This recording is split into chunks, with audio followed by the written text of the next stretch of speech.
कपड़े धोने वाली बहू। शादी के पहले से ही विभा को कपड़े धोने का बड़ा शौक था। कभी नल के नीचे तो कभी तालाब के पास। अरे मेरी नीली वाली लुंगी नहीं दिख रही है। विभा की अम्मा कहाँ रखी है लुंगी? अरे वो तो विभा ने परसों ही धोकर रखी थी आपकी अलमारी में। देखो वहीं होगी। वो ना मैंने आज धो दी, मुझे लगा कि गंदी हो गई होगी। अरे कैसे गंदी हो गई थी? उसे तो मैंने पहना भी नहीं। हे भगवान, इस लड़की के कपड़े धोने की आदत से परेशान हो गया हूँ मैं। जितना तो घर में राशन नहीं आता उससे कहीं ज्यादा डिटर्जेंट पाउडर का खर्चा है। इसकी शादी करवा दो, शादी जाए अपने घर में ही करेगा, फिर चाहे घर के कपड़े धोने हो या पूरे गांव के। हाँ ठीक बोल रही हो, देखता हूँ मैं कोई लड़का। वो दिन भी आ जाता है जब विभा को देखने लड़के वाले आ जाते हैं। लड़की मुझे अच्छी लगी। होने वाली सास कहती है, बेटी अगर कुछ पूछना है तो पूछ लो। वैसे तो हमारी लड़की बहुत ही शर्मीली है, जो बोल दो वो मान लेती है, इसे क्या पूछना होगा। अरे कैसी बात कर रही हो माँ, मुझे इन लोगों के घर रहना है, सवाल तो कई है। हाँ हाँ बेटा पूछ लो ना, क्या पूछना है। आप लोगों के घर कपड़े कौन धोता है? सास का मुंह बन जाता है। देखो अगर तुम ये कहना चाहती हो कि तुम्हें कपड़े धोने नहीं आते तो सुन लो, कपड़े मैं ही धोती हूँ, लेकिन तुम्हारे आ जाने के बाद मैं रुमाल तक नहीं धोऊंगी। अरे चुप रहना भाग्यवान, बहू बेचारी घर आई नहीं, उसे डराना शुरू कर दिया। वो क्या है ना बेटा, अभी तक तो ये कल्लू की माँ ही धोती थी, लेकिन अब तुम्हारे पापा तो दहेज में वॉशिंग मशीन देंगे ही। तभी विभा की माँ बोल पड़ती है, सवाल भी पूछा तो क्या। वैसे भाई साहब, मशीन की तो फिर भी कपड़े धोने की कैपेसिटी होती है, मतलब जो बिटिया दे रहे हैं ना विभा, इसे कपड़े धोने का बहुत शौक है। ये आप लोगों की क्या, आस पड़ोस गांव मोहल्ले सबके कपड़े धो दें और उफ तक ना करे। बाहर देखा नहीं आपने कितने कपड़े सूख रहे हैं?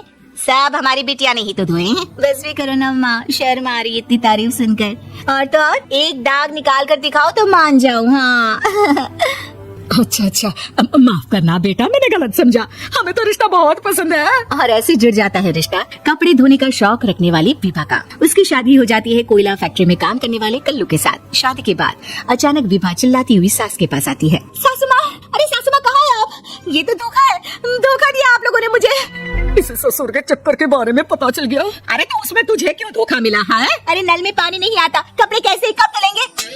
अच्छा तो पानी नहीं आ रहा उसकी बात कर रही है। तो आपने क्या सोचा? कुछ नहीं। अच्छा तेरी माँ ने कहा था कि कपड़े धोने का शौक है, तुझे याद आया मुझे। शौक शौक बोलकर कपड़े धोने वाले मेरे जुनून को कम ना आके सासू माँ, कपड़ा धोना मेरा गुरूर है। तभी पति भी वहाँ आ जाता है। अभी अभी मैंने इसे सनी देओल की फिल्म दिखाई है, उसी के डायलॉग मार रही है माँ। अच्छा सुन, साफ साफ बता रही हूँ, पानी सुबह 4 से 6 और शाम को 10 से 12 आता है, समझी? विभा टाइमिंग सुनकर हैरान हो जाती है। ये क्या भूतों का मोहल्ला है? सुबह 4 बजे उठकर कौन कपड़े धोता है? 4 बजे टंकी में पानी जाता है, फिर सारा दिन धोना ना, किसने मना किया? अरे कैसे बात कर रही है? 200 लीटर की टंकी में कितने कपड़े धो लूंगी मैं? सुबह ही उठ जाऊंगी मैं। अब क्या था, विभा सुबह 4 से लेकर रात के 12 बजे तक कपड़े ही धोती रहती। एक रोज सास पड़ोस से निकलकर कहीं जा रही होती है कि साथ वाली कहती है, हाँ कल्लू की माँ, जरा ये बताओ कि 2 साड़ी है, 2 ब्लाउज और एक पेटीकोट और एक नाड़े वाला लंबा कच्छा। हाँ तो?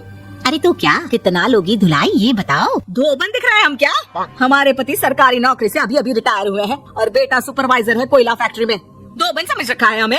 हाय रे कल्लू की अम्मा, माफ कर दो, वो तो मोहल्ले में यही सब बता रहे थे कि तुमने बहू को कपड़ा धुलवाने की काम में लगा दिया है। सास को पड़ोसन की बात सुनकर गुस्सा आ जाता है। वो घर पहुंचती है जहाँ घर के बाहर ही इतने सारे कपड़े सूख रहे होते हैं जितने की किसी धोबन के घर पर। अरे ओ कल्लू की दुल्हन, बाहर निकल।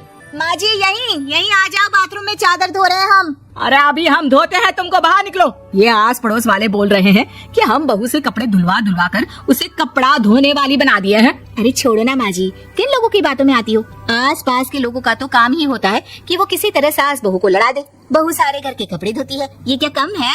बोलिए। सास को भी लग जाता है कि वो बहू का ये संकीपन नहीं छुड़वा सकती, इससे अच्छा है कि खुद ही चुप हो जाए। एक रोज सास और बहू मंदिर जाते हैं, जहाँ सास की साड़ी वहाँ खड़ी भीख मांगने वाली से मिलती है। माँ जी क्या बात है, आपकी साड़ी उस भिखारन से कितनी मिल रही है ना?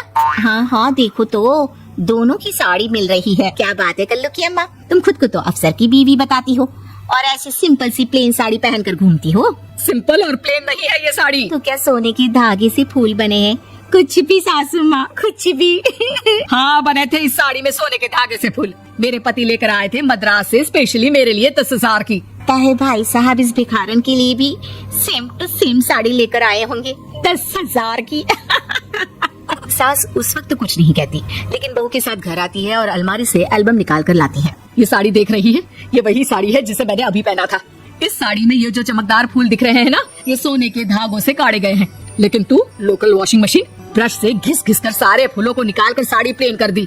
मुझे माफ कर दीजिए सासू माँ। और तो और, जब मैंने तुझे तेरी गलती के लिए कुछ नहीं कहा, लेकिन तूने तो सबके सामने मेरा मजाक ही बना दिया। क्यों? बहू को समझ में आ जाता है कि अब से उसका कपड़े धोना बंद।